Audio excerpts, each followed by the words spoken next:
My sat-nav is shit, and whatever I put into it, it keeps taking me to the police station. It's so frustrating, and sat-navs are supposed to be a driver's best friend, and there are so many places I want to go. It's such work trying to figure out where places are supposed to be. I wanted to go to a fancy restaurant, but the stupid sat-nav kept taking me to the police station. I promised someone I would be there, and now that someone will be so disappointed. Like the police station is the opposite of the restaurant. It is hard to think how people back in the day managed to drive around without sat-navs. I mean, that's just chaos, and having to look at a map, and even asking strangers. Come on, that's just too much work. Sat-navs are a godsend, and when I put in the postcode to take me to some forest, as I wanted a long walk, my sat-nav took me to the police station again. I'm like, oh, what the fuck? And what is it with this sat-nav? It's brand new, and I am already pissed off with it. I love it when I know a certain place off by heart and can just drive there, and knowing that I will never get lost is an amazing feeling. When you know the roads of a certain area, the world is your oyster. You can bend so many rules and it's safer.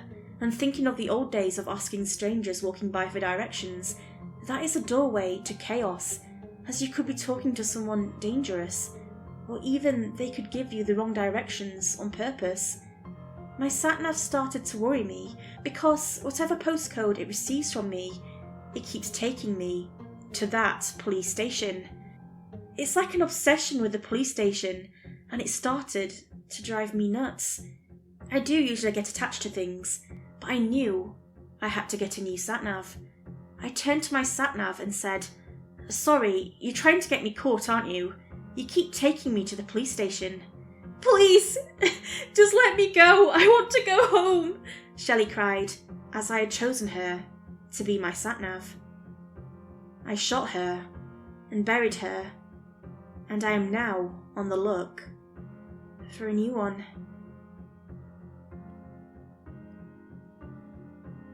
I want to be a good person, but nothing bad has ever happened to me.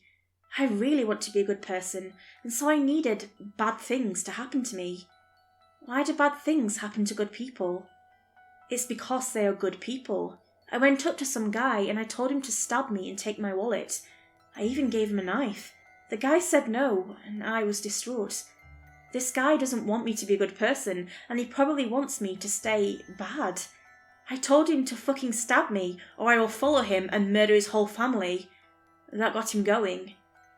So he stabbed me. It was absolutely brilliant having this knife stuck into my body. This proves I am a good person, and bad things happen to good people only. Then I saw a man whose face had been blown off, and jealousy rose within me, as he was clearly better than me. I needed to reach his level, and so I went up to the guy and gave him a weapon to saw off my arm.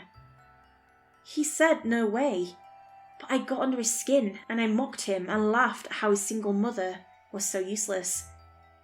And so he became enraged and he sawed off my arm, and I was a much better person than before. People now could see my chopped off arm and the knife stabbed into me. They could see how great a person I am. For all these bad things to happen to me, it is clear that I am a good person. I had one person trying to run off in an alleyway as I started walking through it. I became enraged at the reason that this person had run off. I am clearly a good person, but maybe I need more bad things to happen to me. So then I surprised my now adult son, who I had abandoned when he was born, and I mocked him for having a hard life. He then shot me in the eye, and now, with this many bad things happening to me, it makes me a saint. I am a wonderful person for going through these horrible things, and people are being nice to me. Then someone got run over by a truck.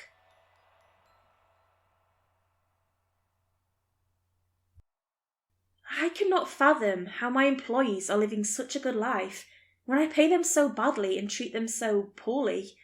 I am one of those employers that tiptoes around labour laws, and a couple of weeks ago I remember driving past a rich area full of mansions. everyone who lived in this area was an employee who worked for me. How on earth could they afford such houses on the wages that I pay them?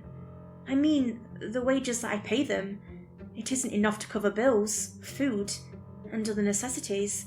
It's completely wrong how my employees are living in mansions. Then, I also noticed how physically healthy they are, even though I work them to the bone. They should be having joint problems, heart problems, and even lung problems, but they all seem to be physically healthy and happy. I don't pay them enough to have health insurance, and I should have a high turnover rate, but I have had the same staff for 4 years now. 4 years ago, people used to come and go, but then a new lot came, and they have stayed here ever since. I don't like this one bit. I chose a victim to do an experiment on. This was all outside of work. I wanted to see if he could survive on the wages that I paid, and he worked in a place where I managed. In 6 months, he was homeless with serious joint problems and nerve problems. He eventually died of malnutrition, and so this is proof that my wages are a death sentence, but yet my long-term employees are living the high life. They are living in mansions, driving super expensive fast cars, and going on expensive holidays. I'm staring at that man's dead body in my office. This is what should happen to them. So I announced that I will be raising wages, and my employees seemed to not like the news of higher wages. Then, during the night, every one of my employees was in my room. They demanded that I decrease the wages even more. Then one of my employees stabbed his own brain and said, "You're wondering how we are alive while working on your wages. Well, that's the thing. We're not alive." And then I saw their true look of death. We all died of starvation and homelessness, and then we took over the mansions owned by employers like you. So reduce our wages, or even better, don't pay us at all, as a reminder that we are dead, an employee told me. Then the guy who I did the experiment on walked into the room. They then threw their severed heads at me. Those heads belonged to those who used to live in those mansions. They now always want to work, and I can never retire.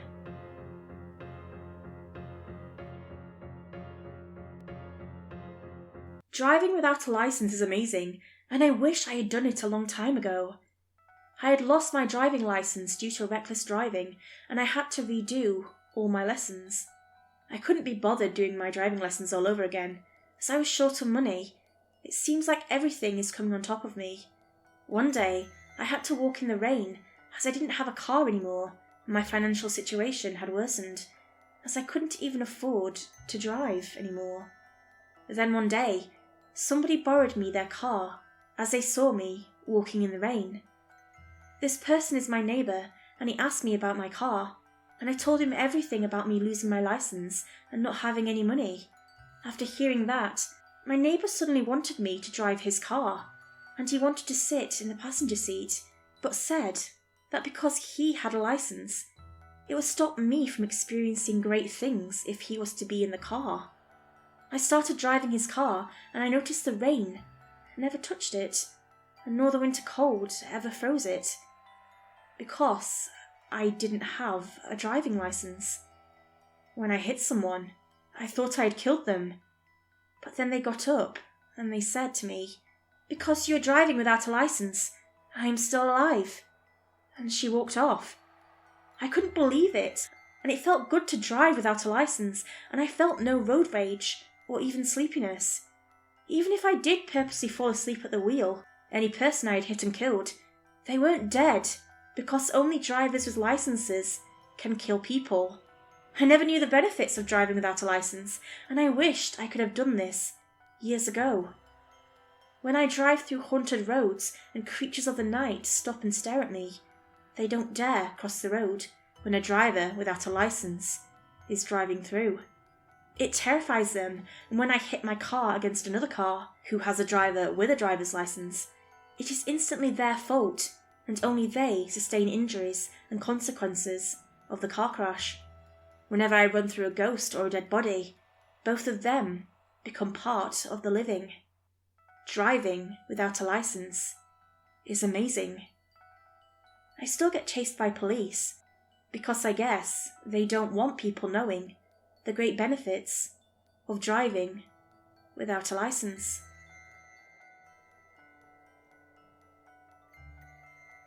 Do you want to know where my electricity comes from when I turn on the lights or when I turn on the oven? I must first explain to you that a dying civilization always keeps boasting about how great their past was. A dying legendary person always keeps boasting about what they were in their heyday. The more corrosive the present, the more their past keeps shining brighter. And that is the very light that comes out of my light bulbs. That is the very energy that turns on my appliances. My past keeps getting brighter and brighter as my present keeps getting darker. I notice the dark is more dark these days when I sit in a room, all alone. When I turn on the light, it is not electricity that turns on the bulb, but rather the brightness coming from my past. Oh, my past, and how I wish I could go back to those days. I can see inside the light shining so brightly, showing me one of the many great times gone by. In those days, you could be rest assured that queues in shopping centres weren't actually large snakes. Now going into shopping centres is completely different. If you see a long queue, it could actually be a snake. And if you join that long line, the snake will make you part of it. How I longed for those safer days to come back as I stared at the light bulb shining so brightly, the days of my past gone by. Then, when I turned on my bathroom lights, it wasn't electricity turning on those lights, but rather another part of my past, which is shining so brightly inside the bulb.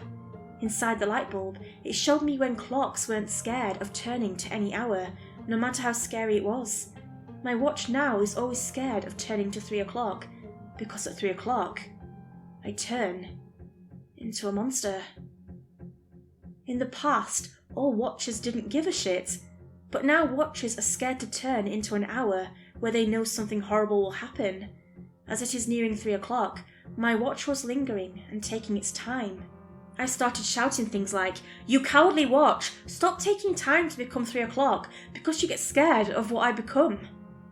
The bathroom bulb shone even more brightly, showing a part of my past, which I desire to come back.